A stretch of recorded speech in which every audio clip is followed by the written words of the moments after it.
Hey there guys, LOI Games, and welcome back to some more Roommates. Sorry about the long pause, I had a transition going on in my life, but now I'm here and everything's fine, so let's just continue onward, shall we? So, I just have this little schedule set up. It's the majority of studying. It's probably not the best schedule for her, but I have, as you guys can see here, I have everything maxed out. The only thing I need maxed out is just him. I'm 95 out of 100. I just need 100 for Rakesh, and then we are all good. So why not just get this started? We have an event. I snag a good seat, preparing for another class. Sometimes I can't believe they still let Professor Tykes teach here. I guess that's the power of tenure. I wonder what he's going to get into today. All right, you little money sacks. Sit down. Let's get this started. Everyone quiets down, settling in their seats. The professor turns on the projector and starts displaying some slides. The slides seem to be displaying a countryside, a few buildings dotted. As he progresses through the slides, we see a bunch of people standing in front of a building and posing. Professor, are we looking at your vacation slides? What's your point? I'm trying to get a point. If certain noisy knows nothings would stop interrupting. I sit back in my seat, not believing we're actually looking at the professor's vacation slides. Oh, I'm sorry. Is my lecture boring you? Perhaps you'd like to give a better one? Come on, get down here. I stand up from my desk, walk down to stand in front of the professor. He looks down at me with that stern stare in his eyes. I've had my eye on you for a while now, Anne. I've been watching you and hoping that you would blossom into a full and glorious student I know you could be. I look quizzingly at the professor. I had no idea he had such an interest in me. His smoldering brown eyes are boring a hole in me. Well, I wanted to do my best for you, Professor. I know you did, Anne. That was part of my joy. Watching you, knowing that you were so eager to please me, and that I was so eager to teach.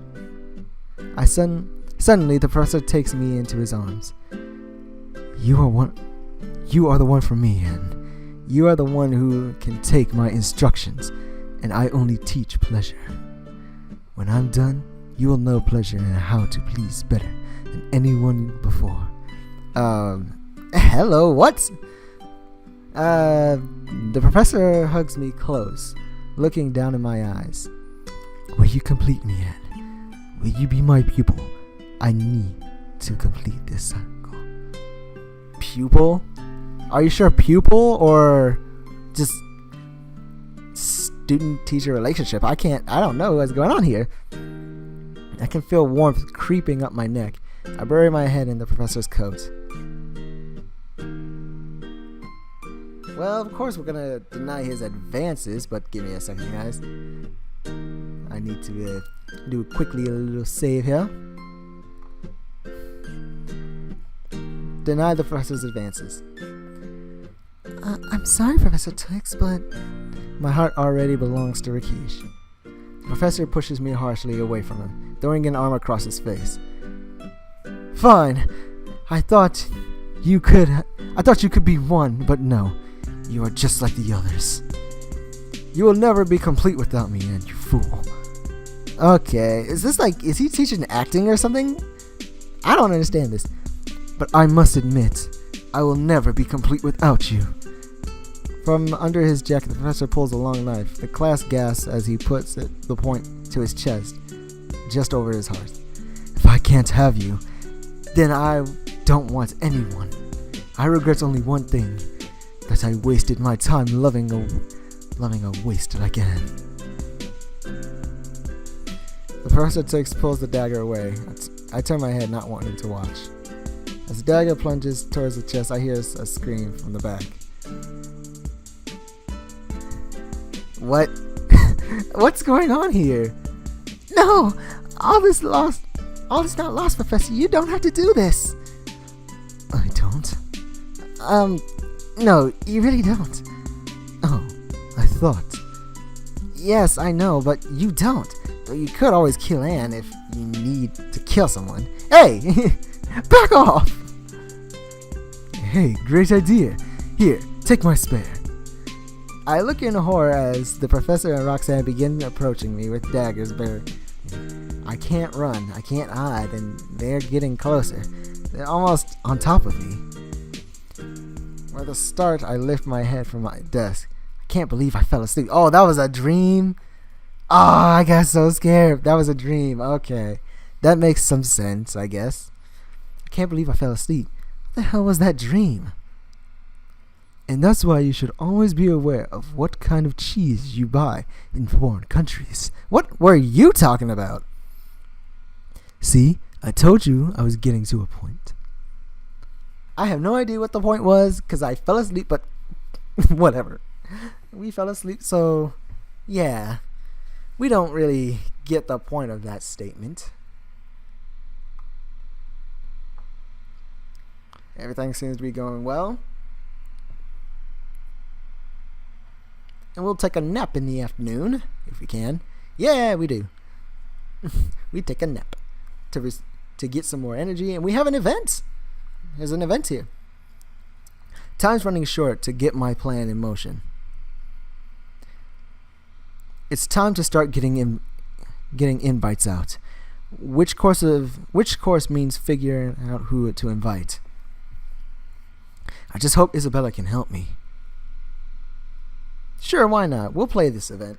I have a feeling that this will raise our relationship with Isabella, but we kind of need the help. I head down the hall, formulating my game plan as I go.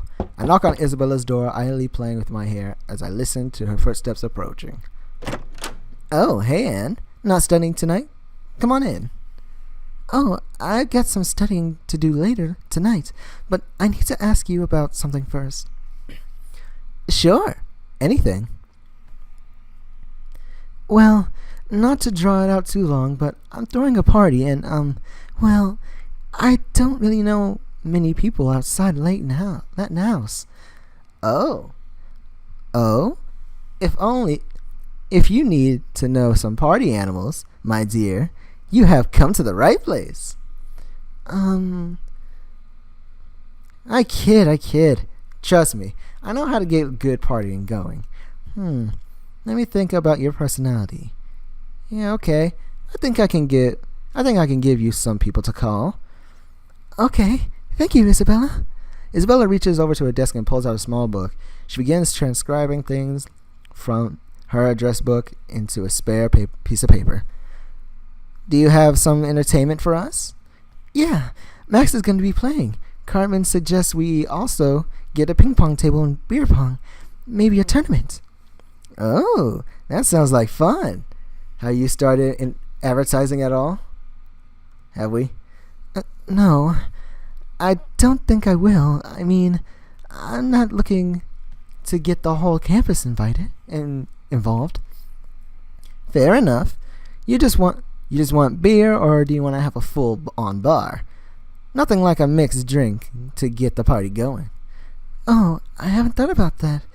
I know we were thinking about a bit of alcohol, but a bartender would be pretty interesting. It can be a little expensive. Well, yeah, it can be good stuff. Though it can also lead to things getting a little wild. After all, harder liquor and all that. If you want it, I know a guy who doesn't card.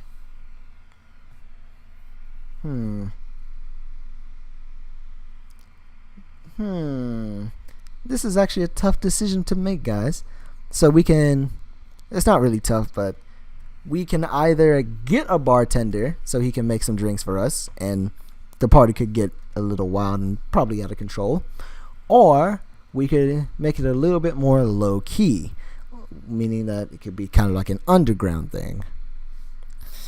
Well, you really, You know what? Screw it. Let's see what he is. Hopefully, people will like it. Oh, I'm sure he'll be great. He knows how to entertain while he's bartending. Great. Isabella thinks for a moment and then writes down a note for me. There you go. Just email him and let him know what's going on. Will do. And here we are in classes. Our grades are looking mighty fabulous, mighty good, very impressive. And then, we study, and study again. And then will we reach Friday? We reached Friday, where we have our classes in the morning, and in the afternoon, we nap. Ta-da! We're getting some of our energy back, and will we be able to study? We studied in the evening. I feel happy. I'm not trying to really max out my grades. I'm just trying to get them to a good point. And we study in the morning, study in the afternoon, and study in the evening. Will we be able to reach the evening? We did. Will we be able to reach Sunday without an event? We reached Sunday without an event, guys. I feel happy. We're studying. Will we be able to relax? We can relax. We are chillaxing. We're in here and relaxing. Oh, but we have an event here. Back in my room at last, just as I'm putting my key on my desk, there's a knock on my door. Oh, hey Rakesh. You seem worried. And you have to help me. They have outwitted me. I stand with my key in my hand staring at Rakesh. Who's outwitted you? My parents. They are going to be video calling me in 20 minutes. So? The letter I wrote them. They're not coming, but they still want to check up on me. You have to help me. I look down at the key in my hand for a moment before answering. Yeah, we're gonna play this event. This is our boyfriend we're talking about. Let's get it started. Alright, Rakesh. What do you want to do? I mean, it's just a phone call. It's not like they can hurt you through a phone, even if it's a video conference. I don't know. I have to convince them that I'm okay here, and there is no way to worry. There's no need to worry, and I'll still on the medical check. I thought we agreed you were going to tell them the truth about what you were doing. I may have chickened out a little on that. I sort of told them the truth. I told them that I was studying art and really enjoyed it. I just also told them that I was still studying medicine. Rakesh. So that's a half-truth, half-lie. Come on now. I sigh and shake my head at him. That just complicates things. I know, but it would be terrible to tell them the whole truth. Fine. What do you want to do? I'm quite glad you asked. So I wonder what's gonna happen here. 15 minutes later, Rakesh is standing in front of his laptop with a webcam attached. We're sitting in my room, mostly because it looks the least like a bomb went off in all the rooms of the house. Rakesh was strewn various charts and graphs around the room, and I'm lying on the bed with a cold compress on my face. Not to mention a rather hastily put together paint job that's supposed to make me look like a sick person, but mostly makes me look like a Martian. I don't think you need to go this far, Rakesh. You really think this is going to work? It must, and I think we can pull this off together. Just a few moments later, his video conferencing software bleeps at him, and Rakesh hurriedly tucks me into bed. Okay, here we go. Remember, I am a competent medical student, and you are my patient. I moan in a sickly fashion, and Rakesh gives me a thumbs up. A video screen pops up on the computer, and I can just barely make out a blurry image on Rakesh's pants. I quickly lay my head back down though, so I look more like I'm resting. Rakesh says something in Urdu, that I assume is a greeting. Then his parents say something back. Are you sure? I do not mind. Are you sure? I do not mind. I have not had much of a chance to speak in a native tongue lately. His parents say something back, and Rikishi just nods, continuing in English. Well, this is my office where I keep my computer. As you can see, I have a patient here right now, so I cannot talk too loudly. Oh yes, it is very normal for one such as I who is moving well along in the path of earning a doctorate. I must prove my skills after all. I try not to roll my eyes. He really is overselling it. Too much, in fact. Oh no, my patient is very comfortable. I'm sure. After all, I do my best to attend to their needs whenever they arise. That's my cue. I cough loudly, moaning in a sickly fashion, and try to roll over. Just a moment. I will be right back. I feel so terrible. So terrible. Terrible. I don't feel good. I mean, I'm not good at all. Rakesh glares at me for a moment while he pretends to check on my charts. I try not to laugh. I feel a little bit about my hammy acting. Finally, Rakesh attaches a syringe